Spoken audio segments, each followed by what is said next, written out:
Esto se basa todo en una teoría de un biólogo, un investigador que se llama Rupert Sheldrake, Rupertito para los amigos, y que empezó a pensar esta hipótesis en base a que hay una cuestión de que popularmente, incluso hoy, se conoce o se cree, a veces erróneamente, que el ADN, la molécula de ADN, que tanta fama tiene, vos fíjate que hoy mucha gente, digamos, a nadie les es extraño hablar del ADN sin saber tampoco mucho bien qué es, ¿no? Pero desde el proyecto Genoma Humano, allá por la década del 90, se tenía la fe de que cuando se llegara a codificar todo el ADN del ser humano, se iba a tener como la llave a la puerta de todo el organismo humano, íbamos a saber cómo funciona todo nuestro organismo y demás. Y la realidad es que el ADN ha demostrado ser bastante menos importante en muchos aspectos de lo que se esperaba, ¿no? Más allá de la opinión popular, digo, ¿no? Sí. ¿Por qué? Porque el ADN, vos fíjate que hay un caso, hay ejemplos muy claros, ¿no? El ADN de un chimpancé comparado con el ADN humano, cadena por cadena, gen por gen, son prácticamente idénticos, se diferencian en menos de un 1%, ¿no? Y sin embargo nadie puede negar que la diferencia entre un chimpancé y un humano parecería ser mayor, por lo menos, o de alguna manera no estaría explicada en ese 1% del ADN, parecería que se queda corta, ¿no? Claro. En este caso, Sheldrake lo que propone es esta teoría de los campos morfogenéticos. Lo que dice es que en el universo hay una serie de campos como el mismo concepto de campo electromagnético o campo gravitatorio, como una especie de red que atraviesa todo el universo y que es invisible y que solo se manifiesta a través de los efectos, de la misma forma de la gravedad, por ejemplo, o del electromagnetismo, ¿no? Y este campo morfogenético, en realidad lo que haría, o lo que dice Sheldrake que hace, es justamente darnos la forma definitiva a los organismos, ¿no? La forma, y no solo la forma física, sino también nuestra conducta, y nuestra conducta social también, tanto individual como social. Entonces, es algo que, ojo, no hay hoy una explicación en la ciencia, en la biología, no hay una explicación de cómo los cuerpos se desarrollan en el sentido que lo hacen, digamos. No hay una explicación en el ADN, nadie sabe cómo es que un ser humano, digamos, termina conformándose como ser humano a partir de una célula, ¿sí? O cualquier organismo, ¿no? Algo que parecería a simple vista que estaría en la mano, en las primeras manos o en la herramienta básica de la ciencia, y sin embargo un misterio insondable todavía. Es un misterio con el cual convivimos permanentemente, ¿no? Y uno dice, bueno, estas cosas ya la ciencia las debe tener resueltas. No, tampoco es así. Realmente no hay explicación, hoy ninguna explicación, digamos, más allá de esta que propone Sheldrake, que indique cómo es que un organismo tome la forma que toma, en definitiva, a partir de una célula, ¿no? O en los casos que, por ejemplo, una estrella de mar, por ejemplo, son casos muy conocidos, que si uno se le pierde un brazo por algún motivo, o un pulpo pierde un brazo, ese brazo se vuelve a regenerar, ¿no? Con la misma forma que tenía antes. ¿Dónde está la información? ¿Cómo sabe el muñón que le queda que tiene que regenerar un brazo exactamente? ¿A dónde están los planos, digamos, de ese brazo, ¿no? Como para basarse. No están en el ADN. Justamente lo que plantea Sheldrake es que el ADN serían, si uno lo lleva como a la construcción de una casa, en el ADN están los ladrillos y la energía lo ponen la energía, digamos, del cuerpo, y lo que consumimos es la energía de obra, digamos, los obreros para construir esa casa. Pero con los obreros y los ladrillos podés construir infinidad de casas diferentes, ¿no? Entonces, ¿qué es lo que determina cómo es la casa? El plano. ¿Quién tiene el plano? Nadie lo sabe todavía. Qué buena descripción. Qué buena descripción. Bueno, yo sigo, ¿eh? Sí, por favor. Eso, sí. Lo que está planteando de los campos mórficos o morfogenéticos, ¿no? En realidad se llaman campos mórficos en general, es esto, es una red invisible que es en definitiva el plano, lo que organiza la forma, ¿sí? de alguna manera mi cuerpo, que hoy está echado acá en este sillón, imagínenselo, ¿no? En paños menores, lo que permite la pandemia, no está en realidad, o sea, lo que está haciendo mi cuerpo en este espacio y el tuyo en ese espacio que estás ocupando, sí, es en realidad rellenar el campo mórfico de tu cuerpo, digamos, ¿no? Es como que la materia está construida alrededor de ese campo, que tampoco es energético, ¿no? Hay una salvedad que él hace, que yo por ahí tiendo a hablar mucho como de la energía por referirme a algo inmaterial, invisible y que por ahí cuesta explicar, ¿no?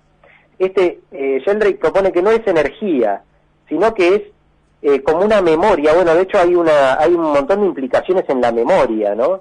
Porque lo que él habla es de la resonancia mórfica, que hay como una especie de vibración en concordancia entre la materia y ese campo invisible, que es lo que hace que en definitiva se represente, ¿no? Y que aparezca, y que sea, que explica la existencia nada menos, ¿no?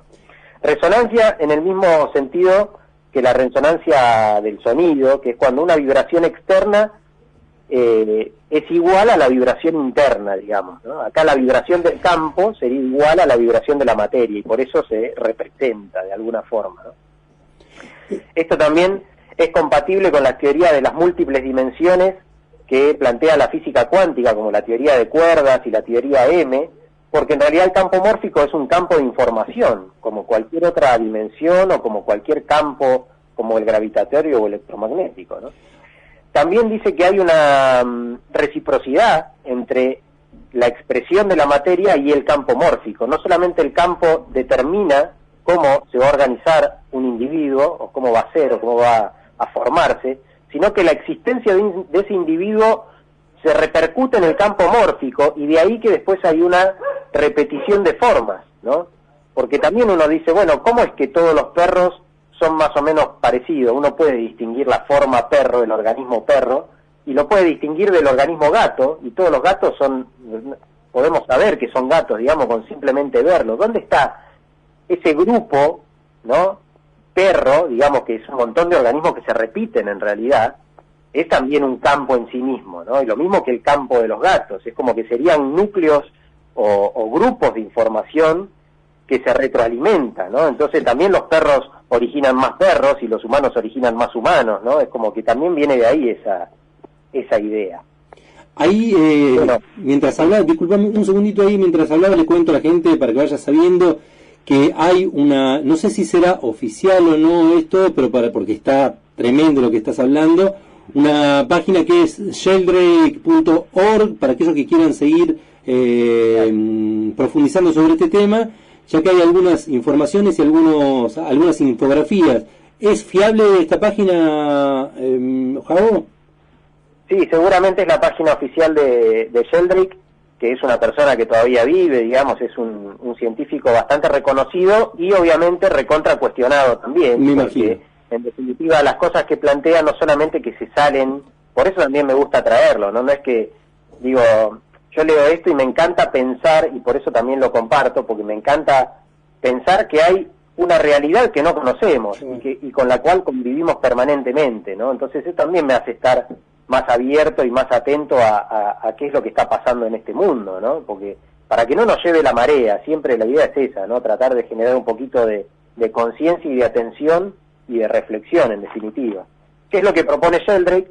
Pero bueno, obviamente los otros científicos, muchos otros científicos lo cuestionan por sus métodos o porque sus propuestas rozan lo metafísico, ¿no? Porque ya es algo que es casi imposible de comprobar, salvo que algún día, por alguna situación que hoy todavía no sucede, digamos, se llegue a una respuesta que resulte en evidencia, digamos. Pero bueno, hoy no es algo que se pueda comprobar esto que propone Sheldrake, y por eso es tan cuestionado también, ¿no? Pero, como te digo, no hay otra forma tampoco de explicarlo, así que de alguna manera es el único que de forma radical ha pensado en una explicación al dilema de cómo se organizan las formas en este universo, ¿no? Y ahí comentabas también de estos campos morfogenéticos que hablabas ahí recién, como va dando forma no solamente lo que es el cuerpo humano como lo conocemos, como nos percibimos. Estaba viendo esto de que va también dándole forma y transmitiéndose en una memoria colectiva.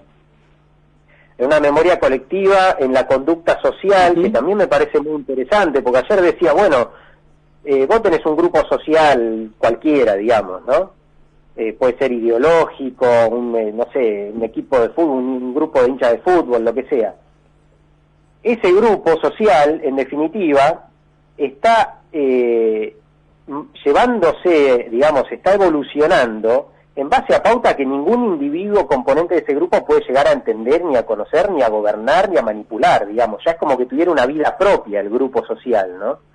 Y bueno, esto también viene a explicar eso, es decir, cómo es que, hacia dónde tiende ese funcionamiento individual y social, esa conducta, ¿no? De hecho, hay un concepto muy lindo que también plantea, es que todo esto de los campos lo plantea con una analogía que es el concepto de creoda, que vendría a ser una bola que rueda, como imagínense un valle, como si fuera un caño cortado a la mitad, pónganle, ¿no? Sí. Una media caño. Y una bola que uno con el caño medio inclinado la tira de una punta y va hacia la otra punta, ¿no? Y por más que uno sacuda un poquito esa media caña, la bola se puede desequilibrar, pero en definitiva vuelve al fondo del valle y vuelve a seguir su curso, ¿no? Como que dice, más allá... Perdón, sí. Sí, perdón, ¿pasó algo? No, escuché musiquita, pensé que nos estábamos yendo por ahí. Sí, estamos ya en el cierre, pero cerrá la idea, por favor. Bueno, eso, ¿no? Como que hay una tendencia que más allá de los desequilibrios nos lleva en una dirección inevitable, por decirlo así, ¿no? También con sus componentes, digamos, después en lo que es el desarrollo dirigido, ¿no? Como que hay una fuerza que nos dirige hacia donde vamos, con las implicancias en el destino y todo lo que esto pueda acarrear, ¿no? Javo. Así que bueno, para despertar un poco la curiosidad a los que le interesen, el tema de hoy, campos morfogenéticos. Un placer, como siempre. Gracias de verdad, A ustedes. Estuve conversando con Javier de Leonardis, sintonizador ecológico aquí en nuestra región.